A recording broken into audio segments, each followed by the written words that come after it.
आज चाहे विधानसभा की बात हो, लोकसभा की बात हो,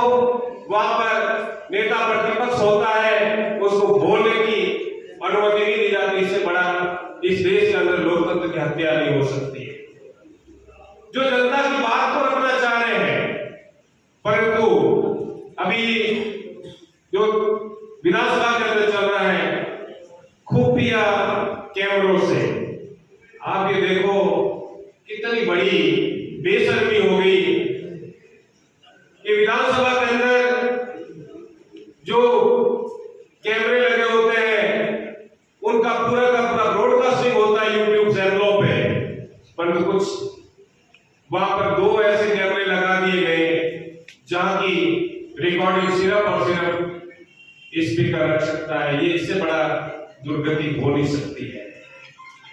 तो आप सब जानते हैं, पार्टी साहब ने एक बहुत बड़ी बात कही कि वहां दूसरी जगह देखने की जरूरत नहीं। पाली के अंदर भी कुछ वोट चोरी के माध्यम से कुछ ऐसे वोटों को व्यक्ति विशेष के पास में उनको पाबंद कर दिया जाता है। और ये भारतीय जनता पार्टी यही नहीं, पूरे देश के अंदर जहां पर 50,000 से लेकर लाख वोटों का जो है, जब फर्जी वोट जब इकट्ठे करके अपने प्रत्याशी को जिताने का काम करता है, तो जब तक हमारा बीएलए, हमारा बूथ अध्यक्ष और मंडल अध्यक्ष और संगठन का व्यक्ति अपने पैरों पे खड़ा नहीं होगा और जब तक इनको सबक नहीं सिखाएंगे, तब तक वापस कांग्रेस के लिए सत्ता में काबिज होना बड़ा मुश्किल है। ये लोग बहुत बेईमानी से इन्होंने ये तय कर दिया कि हमें सिर्फ जुमलेबाजी करनी है, देश के अंदर नफरत फैलानी है और हमें वापस सत्ता में काबिज होना है। जब वोट चोरी का मामला बिहार के अंदर इतना बड़ा गूंज ले लिया, उन्होंने मां की गाली पर उसको पूरा का पूरा वोट चोरी का मुद्दा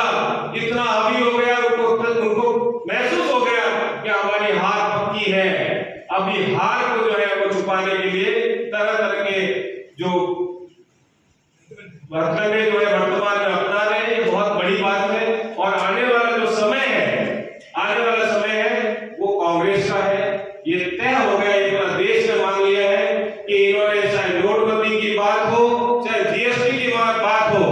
जो राहुल गांधी जी ने कहा था वो सब सीधे सत्य हो रही है। कोरोना के टाइम में भी क्या स्थितियां हुई थी, पर वर्तमान में सरकार की क्या स्थिति है वो आप और हम सब जानते हैं।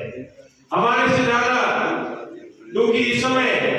भारतीय जनता पार्टी के वो कार्यकर्ता भी होने लग गए कि वाकई में सरकार राज तो जो है कांग्रेस करता, क्योंकि सब पूरे देश के अंदर एक ही है कि डबल इंजन की सरकार हो, भ्रष्टाचार जो है वो चरम सीमा पे है और विकास के कार्यों पे किसी का कोई नजर नहीं है, ध्यान नहीं है। तो आप और हम सबको मिलके ये वोट चोरी अभियान को, हस्ताक्षर अभियान को सफल बनाना है और इसमें यदि हमारा